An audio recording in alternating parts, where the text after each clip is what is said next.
जय सिया राम। जब आपको लगे कि लाइफ में आप हर तरफ से हार रहे हैं, मन निराश हो जाए और आपका संघर्ष बढ़ जाए, जो आप लोग प्राप्त करना चाहते हैं वो आपको ना मिले, तो लगे कि इस समय आपको अंडरस्टैंड करने वाला कोई नहीं है, तब एक नाम है जो असंभव को संभव कर सकता है, हर ताले को खोल सकता है। वो है भगवान श्री हनुमान जी। इस वीडियो में मैं आपको बताऊंगा कि आपने किस तरह से हनुमान जी की शक्तियों को जागृत करना है और उनको अपने भीतर लेके आना है, और जो भी आपकी मनोकामना है उनको पूर्ण करना है, भगवान की कृपा प्राप्त करनी है। बाल समय रवि बख्श लियो तब तीनों ही लोक भयो अंधियारो। ये जो मैं आपको लाइन यहाँ पे बता रहा हूँ, ये हनुमान अष्टक की है। हनुमान जी, इस लाइन का क्या मतलब है कि हनुमान जी जब बचपन में थे, जब वो छोटे थे, बाल्य अवस्था में थे, तो उन्होंने सूर्य को आम समझकर खा लिया था। उसी प्रकार से जब हम लोग बचपन में होते हैं, ना तो हमारे ऊपर कोई कंडीशन होती है, ना ही हमारे ऊपर कोई लिमिटेशन होती है, लेकिन जैसे जैसे हम लोग बड़े हो जाते हैं हमारे ऊपर लिमिटेशन, कंडीशनें दी जाती हैं, हमारे अंदर डर पैदा कर दिया जाता है। इसी प्रकार से हम लोग कुछ बड़ा नहीं सोच पाते हैं। तो ये वही समय है जब आप लोगों को अपने अंदर की शक्तियों को जागृत करना चाहिए, अपने अंदर की चीजों को समझना चाहिए कि आप जिस प्रकार से हमारे भगवान जिनके हम लोग पूजा पाठ करते हैं, उन्होंने बाल समय में इतने बड़े काम कर दिए, तो हम लोगों के बीच में क्या कमी है? हम तो उनकी पूजा पाठ करते हैं, क्योंकि एक समय ऐसा होता है जो भी आपके इष्ट देव होते हैं उनकी शक्तियां आपके अंदर आना शुरू हो जाती हैं। तो अगर आप लोग हनुमान जी के भक्त हैं तो फिर आपको इस तरह से नहीं डरना चाहिए। जीवन में जो भी प्रॉब्लम्स आ रही हैं, जो भी परेशानियां आ रही हैं, उनसे आप लोगों को बिल्कुल भी नहीं घबराना चाहिए, खुद पे विश्वास रखना चाहिए। संकट ते हनुमान छुड़ावे, मन क्रम वचन ध्यान जो लाभ है। देखिए हनुमान जी जो है वो भक्तों को हर संकट से बाहर निकाल देते हैं। भी कुछ सोचना चाहिए, जैसे कि मन और क्रम से और वचन से भगवान का ध्यान लगाना चाहिए। कुछ एग्जाम्पल बताना चाहता हूं कि जिस प्रकार से रावण सीता माता जी को उठा के लंका में ले गया था, तो उस समय भगवान के ऊपर भी संकट आया था। तो भगवान उस समय अपनी शक्तियां भूल चुके थे।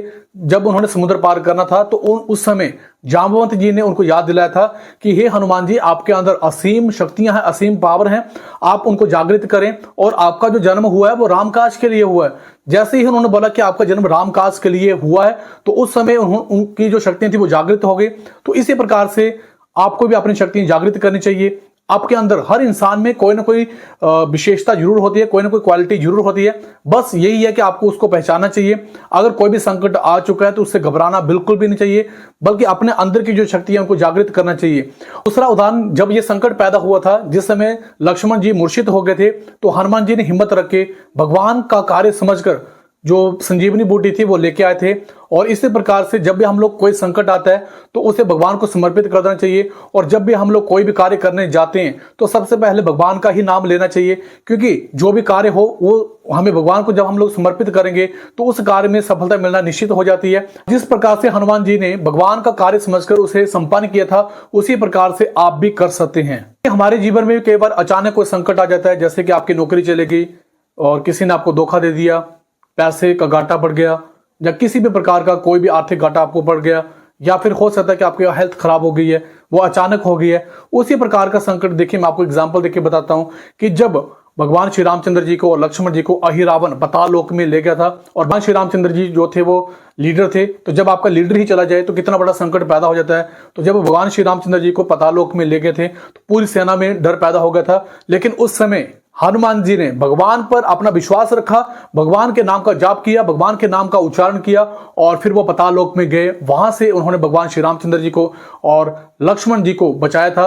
तो उसी प्रकार से जीवन में कभी भी कहीं भी कोई भी कठिनाई आती है तो उसमें आपको भगवान पर विश्वास रखना चाहिए। भगवान आपको उस संकट से बाहर जरूर निकालते हैं। और जिस प्रकार से हनुमान जी ने पूरी रामायण में कभी भी असफलता प्राप्त नहीं की, उसी प्रकार से अगर आप उनको अपना भगवान मानते हैं, अपना इष्ट देव मानते हैं, तो आपको भी कभी भी हिम्मत नहीं हारनी चाहिए।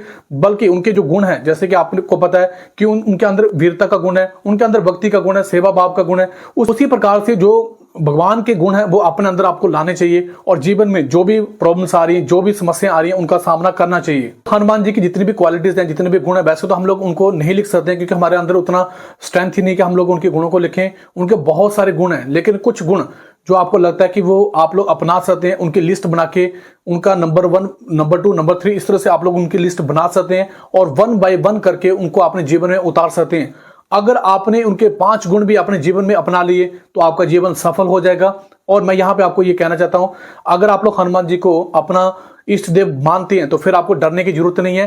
ये जो लाइफ है इसमें प्रॉब्लम्स भी आएंगी, समस्या भी आएंगी, लोग आपको ताने भी मारेंगे, लोग आपकी निंदा भी करेंगे, तो आपने बिल्कुल भी नहीं घबराना है। आपने सिर्फ और सिर्फ भगवान की शरण में जाना है और जो भी आपकी समस्या है उनको समर्पित कर देना है और बस भगवान से यही कहना है कि भगवान अपनी कृपा बनाकर रखना।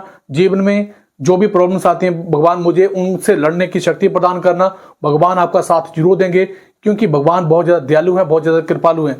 तो ये था हमारा आज का वीडियो जिसमें कि मैंने आपको यही बताया कि आपको अपने अंदर की शक्तियों को पहचानना चाहिए। जिस प्रकार से हनुमान जी अपनी शक्तियों को भूल गए थे और जामवंत जी ने उनको याद दिलाया था, उसी प्रकार से हर इंसान में कोई ना कोई शक्ति तो जरूर होती है, कोई ना कोई गुण जरूर होता है। आपको सिर्फ और सिर्फ उनको पहचानना है। और यहाँ पे मैं आपको ये भी कहना चाहता हूँ कि हमने टेलीग्राम ग्रुप बनाया हुआ है और हमने मेंबरशिप ऑन कर दी है। अगर आप लोग चाहें तो उसे ज्वाइन कर सकते हैं, आपको बहुत सारे बेनिफिट देखने को मिलेंगे, हम आपकी पूरी सहायता करेंगे।